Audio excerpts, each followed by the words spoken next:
fantastic.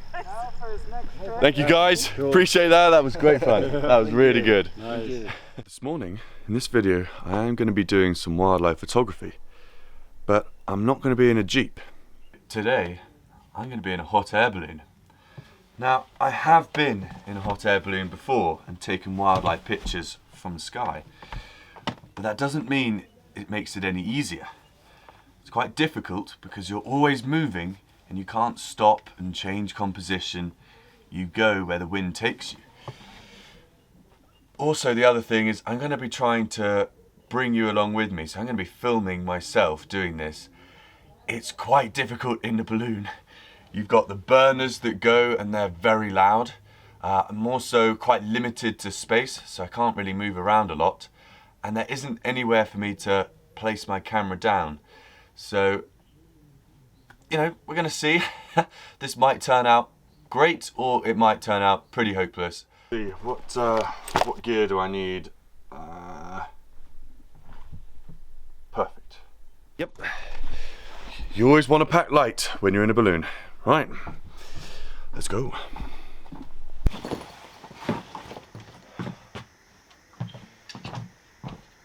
You never want to leave your tent open when you're in the bush, so. Rule number 1.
Up and away.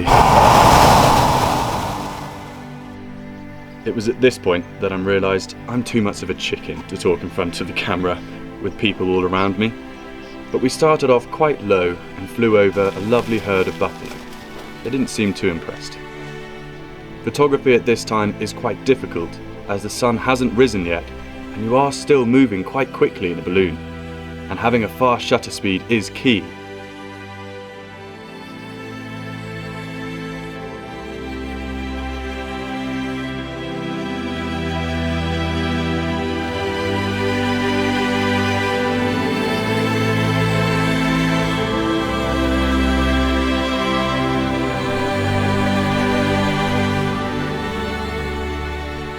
$70 to $200, great for this. Look straight down over the side of the basket. Perfect perspective. As you can tell, I was pretty awkward in that piece to camera, but what I was saying is a 70 to 200 is a perfect lens as it's very versatile. You can zoom in and out, which is great, and looking straight down over the basket gives a unique bird's eye perspective. And it was just after this that I grabbed my first image of a hippo.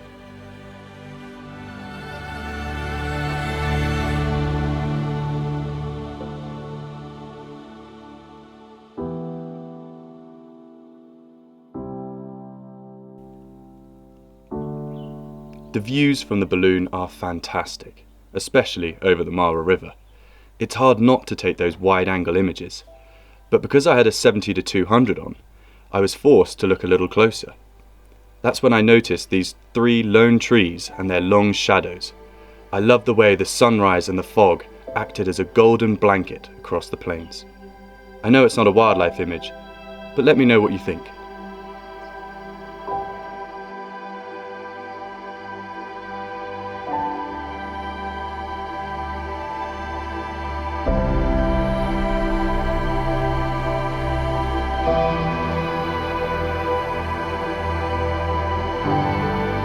Yeah, got some monkeys. No, it's monkeys, sorry. Yeah. Baboons. Baboons, sorry. There was one shot that I got where a branch wasn't in his face, so I had to make sure I got that image quickly, and a fast shutter speed reduces any motion blur that might happen. Good old baboons.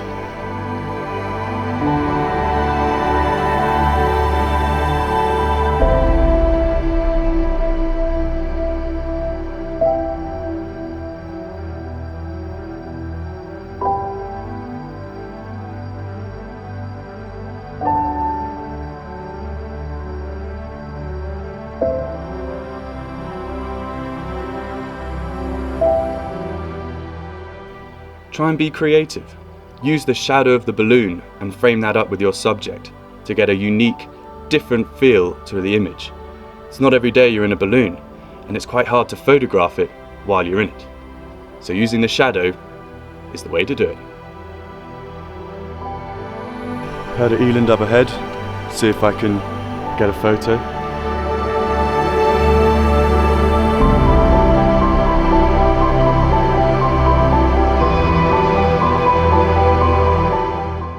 Go into landing position. You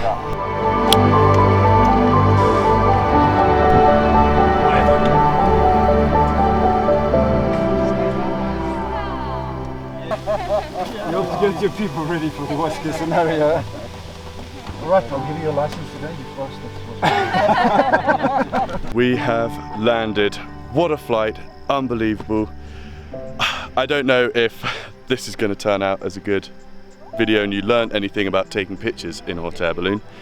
Quite difficult, and I was pretty nervous talking in front of people, but still I thoroughly enjoyed it. And if you ever get the chance to go in a hot air balloon, you've got to come here to the Masai Mara with Mervyn and David. Fantastic. Thank you guys, appreciate that. That was great fun. That was really good. Nice.